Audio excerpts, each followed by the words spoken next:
નમસ્કાર, હું છું પ્રિયા અને તમે જોઈ રહ્યા છો જનતા કી જાણકારી ન્યૂઝ। નજર કરીએ આજના સમાચાર ઉપર।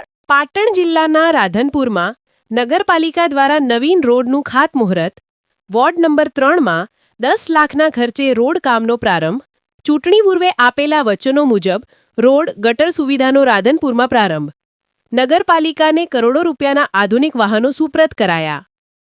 લોકાર્પણ પ્રસંગે રાધનપુરના ધારાસભ્ય લવિંગજી ઠાકોર સહિત નગરપાલિકા પ્રમુખ ભાવનાબેન જોશી, ઉપપ્રમુખ હરેશભાઈ ઠક્કર ઉપસ્થિત રહ્યા।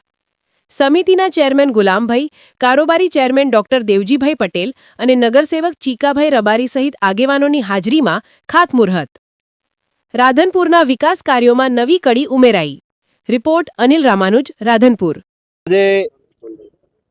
આ ગ્રીન પાર્કમાં નવીન રોડનું ખાતમુહૂર્ત માન્ય પ્રમુખ સાહેબ, ઉપપ્રમુખ, કારોબારી ચેરમેન અને બાંધકામ સમિતિ ચેરમેન અને મારા હસ્તે અહીંયા રોડનું ખાતમુહૂર્ત કર્યું છે। આ રોડ સ્વચ્છ સુંદર થાય એના માટે બધા નગરના કોર્પોરેટરો બધા હાજર રહ્યા છે અને વ્યવસ્થિત સાફ સફાઈ થાય અને આખા રાધનપુરમાં આવા અનેક રોડો બનવાના છે।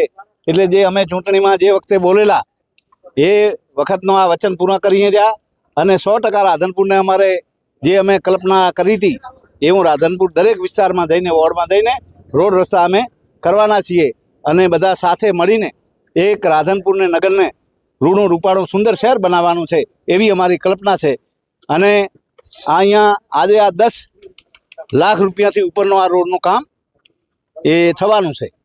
રાધનપુરને સુંદર બનાવવાનું વચન આપ્યું, એની શરૂઆત આજથી હશે? હાજી, એની શરૂઆત આજથી જ છે અને હું માનું જ્યાં સુધી થોડા દિવસોમાં આનું પરિણામ આવતું રહેશે। આપ જોશો એટલે બધી એના પી પ્લાન ડીપાર બધું થઈ ગયું છે, ડીપીઆર બધાય વ્યવસ્થિત ગોઠવાઈ ગયું છે એટલે 100% રાધનપુરના રોડ રસ્તા બનવાના।